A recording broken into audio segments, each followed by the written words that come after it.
फिल्मांकन, direction, art direction और कलाकारों की एक्शन के बारे में मैं थोड़ा बाद में बात करूंगा। परंतु इस फिल्म के बारे में मैं जरूर बात करना चाहता हूं। मैं इतिहास का विद्यार्थी हूं। भारत के इतिहास को बहुत बारीकी से मैंने पढ़ा भी है, महसूस भी किया है। पृथ्वीराज रासो एक ऐसी लंबी लड़ाई का एक पड़ाव था जो लगभग 25 सितंबर 1025 से लेकर 15 अगस्त 1947 तक चली। अनेक विध आक्रांताओं ने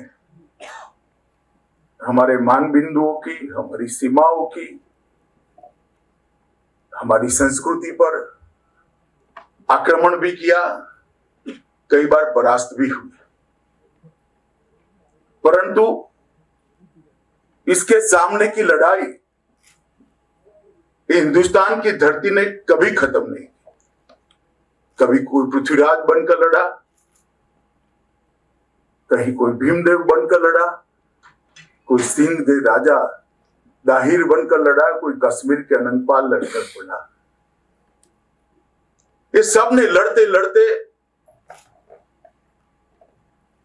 सालों के सांस्कृतिक प्रवाह को, जो हमने बनाकर विश्व की श्रेष्ठ संस्कृति यहां पर हमने बनाई थी, उसका संरक्षण भी किया, संवर्धन भी किया।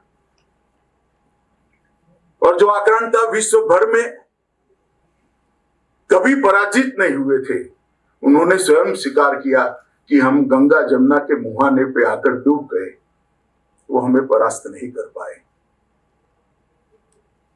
कई बार सैकड़ों इतिहास के पुस्तक जो स्वाभिमान और जन जागृति नहीं ला सकते, एक काव्य ला देता है। इसका उदाहरण जिस काव्य पर यह फिल्म बनी है वो पृथ्वीराज रासो है। और कई बार हजारों पृष्ठ इतिहास के किसी महानायक का वर्णन नहीं कर सकते।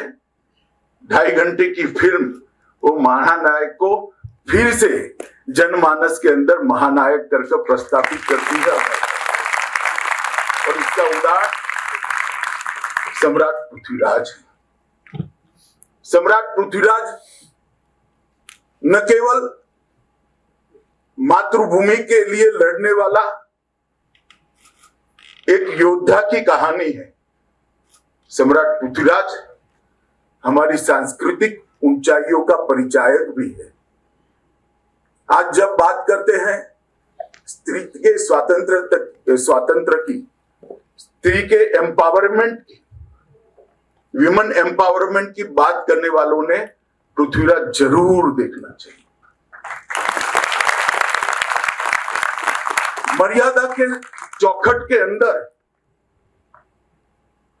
महिला की स्वतंत्रता क्या हो सकती है, सम्मान क्या हो सकता है, समान अधिकार क्या हो सकता है, ये हमारी सांस्कृतिक ऊंचाइयों का बहुत सुंदर तरीके से चित्रण भाई चंद्र प्रकाश जी ने किया है। मैं उनको बहुत बहुत साधुवाद देना चाहता हूं।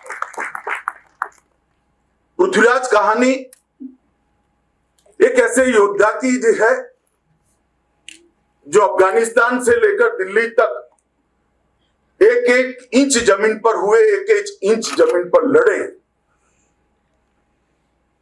900 साल 1000 साल की लड़ाई व्यर्थ नहीं गई है। सन 47 में हम स्वतंत्र हुए और मैं निश्चित रूप से कह सकता हूं कि 2014 से जो सांस्कृतिक पुनर्जागरण का एक युग भारत के अंदर शुरू हुआ है, वो फिर से एक बार भारत को उस ऊंचाइयों तक ले जाएगा जहां पर हम कभी थे।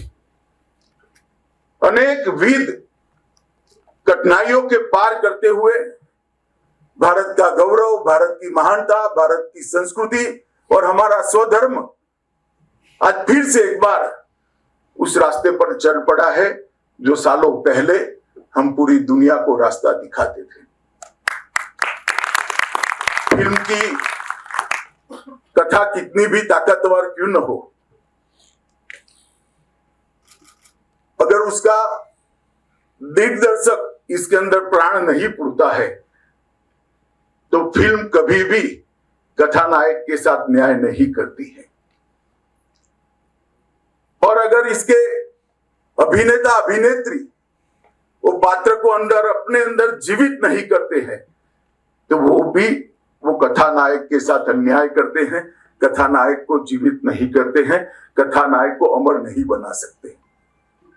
मैं बिल्कुल मन से किसी भी दबाव के बगैर कह रहा हूं, भाई चंद्र प्रकाश जी ने इस फिल्म को, पृथ्वीराज को हूबहू फिर से पुनर्जीवित करने का काम किया है और पूरे भारत के अंदर इससे चेतना की जागृति होगी, हमारी सांस्कृतिक ऊंचाइयों की स्मृति फिर से हम एक बार देख पाएंगे। अक्षय कुमार और मानुषी ने भी दो महान पात्र जिन्होंने भारत के गौरव के लिए, भारत की आत्म सम्मान के लिए, स्वधर्म के रक्षण के लिए अपने प्राण का बलिदान दिया था, उनको आत्मसात कर बहुत अच्छे तरीके से उनको पुनर्जीवित कर दिया। सिर्फ एक्टिंग करने से कोई पात्र और ऐसे महानायक का, ऐसी महानायिका का पात्र पुनर्जीवित नहीं होता है। एक्टिंग शब्द बहुत छोटा पड़ जाता है। जब इसको आप जीने लगते हो तभी इस प्रकार का कथा पर से इस प्रकार की फिल्म तैयार हो सकती है और दोनों कलाकारों ने इसके अंदर चांद डालने का काम किया है। मैं विशेष बधाई देना चाहूंगा।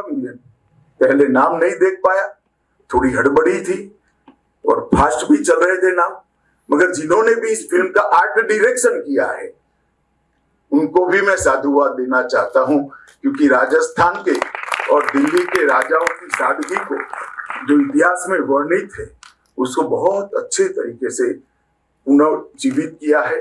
उस समय के, उस कालखंड के शस्त्र, परिवेश, सेनाओं के कुटीर से लेकर सेनाओं के रखरखाव की स्थिति, सभी उस समय का फिर से पुनर्जीवित हुआ है।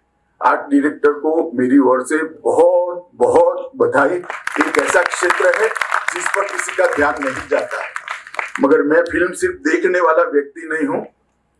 हमारे गुजरात में एक शब्द है माणू, माणवू मतलब इसको अपने दिल की गहराइयों से अनुभूति करना, इसको माणवू कहते हैं। मैं फिल्म को सिर्फ देखने वाला व्यक्ति नहीं हूं, इसकी अनुभूति करने वाला व्यक्ति हूं। आर्ट डायरेक्टर को मेरी बहुत बहुत बधाई और आपकी पूरी टीम को मैं कहना चाहता हूं कि फिल्म पूरे देश भर के अंदर फिर से एक बार आत्मगौरव, राष्ट्रभक्ति और स्वधर्म के प्रति अपने अभिमान को फिर से जागरूक करेगी। इसमें मेरे मन में कोई संशय नहीं है। मैं अक्षय भाई को भी बहुत बहुत धन्यवाद कहना चाहता हूँ। 13 साल के बाद मैं मेरे परिवार के साथ फिल्म देख रहा हूँ, तो उन्होंने मुझे मौका दिया 13 साल के बाद और गुजरात देखने का मौका दिया। इसके लिए अक्षय भाई का भी बहुत बहुत धन्यवाद। आप लोगों को भी बहुत बधाई। पहला शो आप लोग देख रहे हैं, बहुत बहुत शुभकामनाएं।